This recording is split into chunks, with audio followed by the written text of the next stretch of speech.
വോട്ടിന്റെ കുറവ് 2 വർഷത്തിനിപ്പറേ അല്ലെങ്കിൽ 3 വർഷത്തിനിപ്പറേ 57,000 വോട്ടിന്റെ കുറവ് എന്ന് പറയുന്നത് അവിശ്വസനീയമായ ഒരു കുറവാണ്. 57,000 വോട്ട്സ് നഷ്ടപ്പെടുകയാണ് CPM-ന് മട്ടന്നൂരിൽ. വേറൊരു കാര്യം, നമ്മൾ നേരത്തെ ഈ വോട്ടെണ്ണൽ തുടങ്ങി കഴിഞ്ഞപ്പോൾ പ്രധാനമന്ത്രി നരേന്ദ്രമോദി പിന്നിൽ പോയ കാര്യം പറഞ്ഞില്ല. ഇപ്പോൾ ഏതാണ്ട് അവസാനം കിട്ടിയ കണക്കനുസരിച്ച് 1,43,385 വോട്ടിന് മാത്രമേ നരേന്ദ്രമോദി പ്രധാനമന്ത്രി അജയ് റായിയേക്കാൾ മുന്നിലുള്ളൂ. ലക്ഷം പിന്നാലെ ആ ലക്ഷമൊക്കെ എങ്ങോട്ട് പോയി? അതുപോലെ കിഷോരിലാൽ അമേഠിയിൽ 91,578 വോട്ടിനാണ് മുന്നിൽ നിൽക്കുന്നത്. ടാലിയിൽ NDA നില മെച്ചപ്പെടുന്നു 300, വീണ്ടും തൊട്ടു 300. അമേഠിയിൽ കേന്ദ്ര വനിതാ ശിശുക്ഷേമ മന്ത്രി സ്മൃതി ഇറാനി തോൽവി നേരിടുകയാണ്. ഫ്രം കിഷോരിലാൽ ശർമ്മ, കോൺഗ്രസ് ഗാന്ധി കുടുംബത്തിന്റെ വിശ്വസ്തൻ കിഷോരിലാൽ ശർമ്മ. എന്തൊരു ആത്മവിശ്വാസമായിരുന്നു സ്മൃതി ഇറാനിക്ക്, എന്തൊരു ആത്മവിശ്വാസമായിരുന്നു. ആത്മവിശ്വാസം തുളുമ്പി വെല്ലുവിളിച്ചു രാഹുൽ ഗാന്ധിയെ, വരൂ മത്സരിക്കൂ, ഒരിക്കൽ കൂടി ധൈര്യമുണ്ടോ എന്ന്.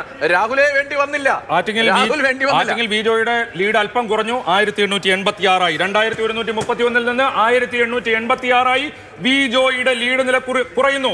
അവിടെ ലീഡ് മാറി മറിയുകയാണ്. ഇനി അവിടെയാണ് ഫോട്ടോ ഫിനിഷിലേക്ക് കാര്യങ്ങൾ ആറ്റിങ്ങിൽ എത്തുമ്പോൾ അല്പസമയത്തിനകം അതിന്റെ ഒരു കണക്ക്, അതിന്റെ ഏരിയ തിരിച്ചുള്ള കണക്ക് ഞാൻ പറയും അല്പസമയം കഴിഞ്ഞ്. ഏതായാലും മുന്നോട്ട് പോകുന്നു വോട്ടെണ്ണൽ. ആറ്റിങ്ങിൽ 1886 വോട്ടുകളുടെ ലീഡ് വിജോയ്. തിരുവനന്തപുരം CPM ജില്ലാ സെക്രട്ടറി CPM-ന്റെ മുഴുവൻ മെഷീനറിയും ഇറങ്ങി നിന്ന് ഇളക്കി മറിച്ച് മത്സരിച്ച് വിജയം പിടിച്ചെടുക്കാൻ ശ്രമിച്ചത് ലീഡ് ചെയ്യുന്നു. ഒരു ഇടവേളയ്ക്ക് ശേഷം ബിജോയ് 1886 വോട്ടിന്. അറിയേണ്ടത് വി മുരളീധരൻ കേന്ദ്രമന്ത്രി ആറ്റിങ്ങലിൽ എത്ര വോട്ട് ഇതേവരെ പിടിച്ചു? കഴിഞ്ഞ ഇലക്ഷനിൽ ശോഭാ സുരേന്ദ്രന് കിട്ടിയ 2.48 ലക്ഷം മറികടന്നോ വി മുരളീധരൻ? നോക്കണം, പുതിയ കണക്ക് എന്റെ മുന്നിൽ ലാപ്പില്ല. പുതിയ കണക്ക് അഭിലാഷ് ഇപ്പോൾ നൽകും.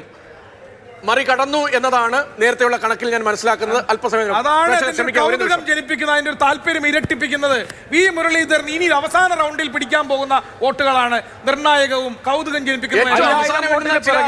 ഏറ്റവും അവസാനം വേണ്ടുന്ന ചില മേഖലകളുണ്ട്. ഉദാഹരണത്തിന് കാട്ടാക്കട മണ്ഡലത്തിന്റെ തിരുവനന്തപുരം നഗരത്തോട് ചേർന്ന് നിൽക്കുന്ന മലയങ്കീര് മുതൽ നേമം വരെയുള്ള ഒരു മേഖലയുണ്ട്. ആ മേഖലയിൽ വി മുരളീധരൻ വോട്ട് കിട്ടാം. അതുപോലെ തന്നെ വക്കം മണമ്പൂർ മേഖല, വക്കം പഞ്ചായത്തിലൊക്കെ വോട്ട് കിട്ടാം. വക്കത്ത് വലിയ മുന്നേറ്റം കഴിഞ്ഞ തദ്ദേശ തെരഞ്ഞെടുപ്പിൽ വോട്ട് കിട്ടുന്ന സ്ഥലങ്ങളുണ്ട്. ഇപ്പോൾ അടൂർ പ്രകാശ് നേടിയിരിക്കുന്നത് 2,18,844. ഇത് ഇലക്ഷൻ കമ്മീഷന്റെ കണക്കാണ്. 2,18,844 480 വോട്ടിന് പുറകിൽ നിൽക്കുന്നു. അതായത് ഇത് എനിക്ക് തോന്നുന്നു അല്പം പഴയ കണക്കാണ്. 2,18,364 വിജോയ്, 2,13,160 വോട്ടാണ് വി മുരളീധരൻ. അങ്ങനെ നിരാശയൊന്നും ബാധിക്കേണ്ട കാര്യമില്ല. കോൺഗ്രസിനും സാധ്യതയുള്ള ബൂത്തുകളിലൂടെ തന്നെയാണ് വോട്ടെണ്ണൽ പുരോഗമിക്കുന്നത്. ഇത് മാറി മറിയുന്നത് വോട്ടെണ്ണി തുടങ്ങിയപ്പോഴേ നമ്മൾ കണ്ടതാണ്. വിജയിപ്പിക്കാമെന്ന് നിരാശപ്പെടേണ്ട. വി മുരളീധരൻ ഒപ്പത്തിനൊപ്പം തൊട്ടു പിന്നിൽ തന്നെയുണ്ട്. അദ്ദേഹം ഒന്ന് ലീഡ് ചെയ്തില്ല എന്നുള്ള ഈ ലീഡിന്റെ പട്ടികയിൽ അദ്ദേഹം ഒരിക്കലുമില്ല. തരൂര് വന്നില്ലല്ലോ.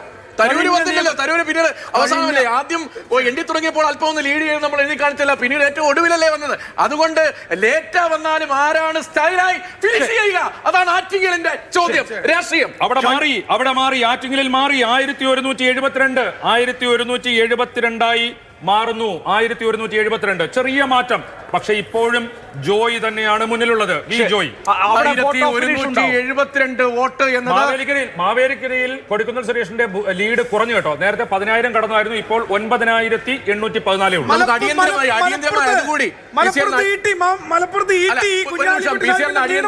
അടിയന്തരമായി മാവേലിക്കരയിൽ എത്ര റൗണ്ടായി എന്ന് കൂടി ആ വിവരങ്ങൾ കൂടി എടുക്കണം. നമുക്ക് കൗതുകകരമായ കാര്യങ്ങളുണ്ട്. ഒന്ന്, വാരാണസിയിൽ നരേന്ദ്രമോദിയുടെ ഇപ്പോഴത്തെ ലീഡ് 1,39,000 എത്തിയിരിക്കുന്നു. അതെ, നേരത്തെ 1,43,000. അപ്പൊ അല്പം മുൻപ് പറഞ്ഞതേ ഉള്ളൂ 1,43,000, 1,43,000. അങ്ങനെയാണെങ്കിൽ ഒരു 4,000 ഇപ്പൊ കുറഞ്ഞിട്ടുണ്ട്. അല്ല, 40,000 കുറഞ്ഞു. മട്ടന്നൂരിൽ 3,000 വോട്ടിന് മാത്രമാണ് അവിടെ LDF-ന് ലീഡ് ഉള്ളത്. MP ജയരാജന് വലിയ തോതിൽ